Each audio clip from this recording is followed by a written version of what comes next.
Hi everyone, I'm Isabel and today I'll be presenting on the case Roadshow Films Pty Ltd versus Telstra Corporation Ltd 2016 and its significance in media law and ethics.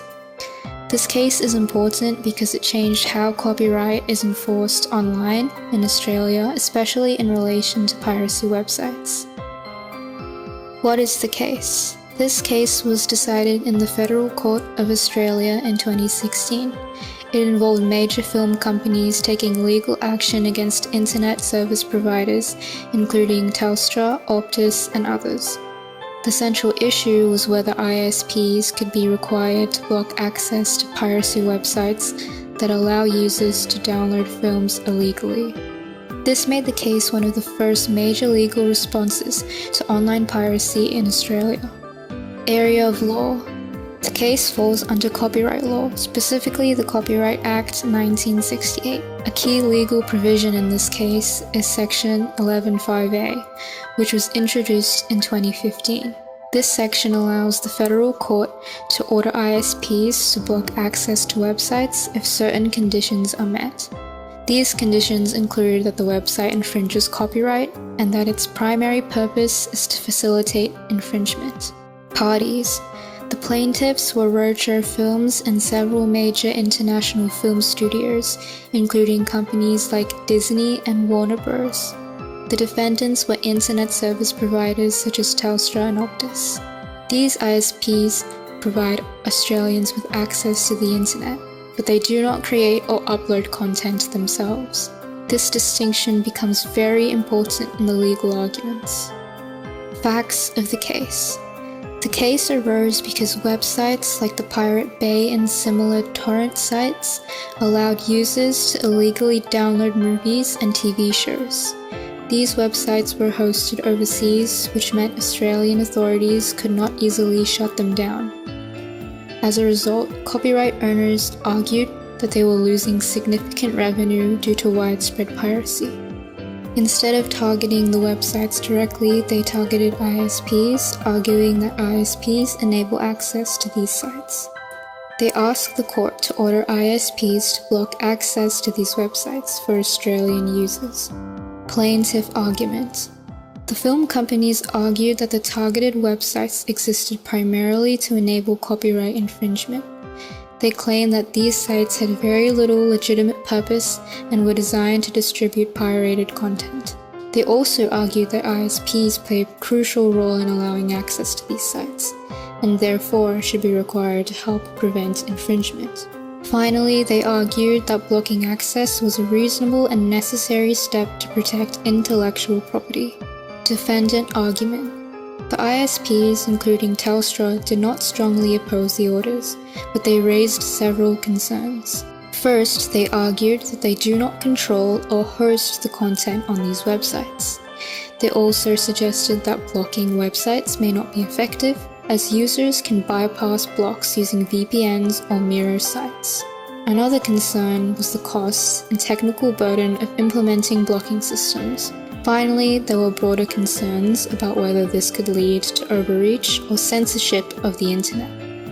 Key legal issue. The key legal issue in this case was whether the court had the power to order ISPs to block access to piracy websites. More specifically, the court needed to determine whether the requirements under Section 11(5)(a) were satisfied. These include whether the ISPs provide access to the websites, whether the websites infringe copyright, and whether their primary purpose is to facilitate infringement. Outcome. The federal court ruled in favor of the film companies. The court ordered ISPs to take reasonable steps to block access to several piracy websites, including the Pirate Bay. These blocking methods included DNS blocking and IP address blocking. The court also ruled that the film companies would need to contribute to the costs of implementing these measures. This was the first time such blocking orders were successfully used in Australia. Reasoning. The court found that all the requirements under Section 11(5)(a) were satisfied. It included that the websites clearly facilitated copyright infringement and that their primary purpose was piracy. The court also determined that blocking access through ISPs was a reasonable and proportionate response. Importantly, the court recognized that while ISPs are not directly responsible for piracy, they are in a position to help limit access to infringing content. This reflects a broader shift in how the law addresses online behavior. Implications. This case had major implications for media law and the digital landscape in Australia. First, it strengthened the ability of copyright owners to protect their content online. Second, it introduced a system where ISPs act as intermediaries in enforcing the law. Since this case, hundreds of piracy websites have been blocked in Australia. It also reflects how the law is adapting to new technologies and digital distribution. Ethical issues. However, the case raises several important ethical concerns. One issue is whether blocking websites limits freedom of access to information. Some critics argue that this approach resembles censorship, as it restricts what users can access online. Another concern is whether private companies like ISPs should be responsible for enforcing legal rules. There is also debate about whether blocking is actually effective, as many users can still access these sites through alternative means. This raises the question of whether the law is addressing the root problem or just managing its symptoms. Evaluation/conclusion.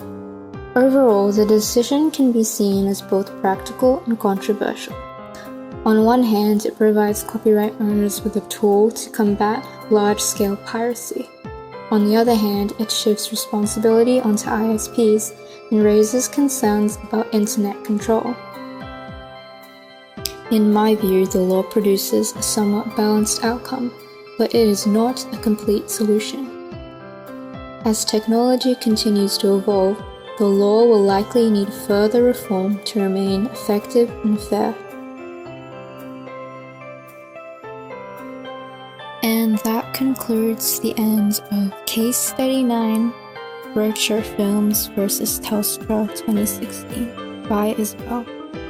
Thank you guys for listening, and I hope you enjoyed the rest of your day.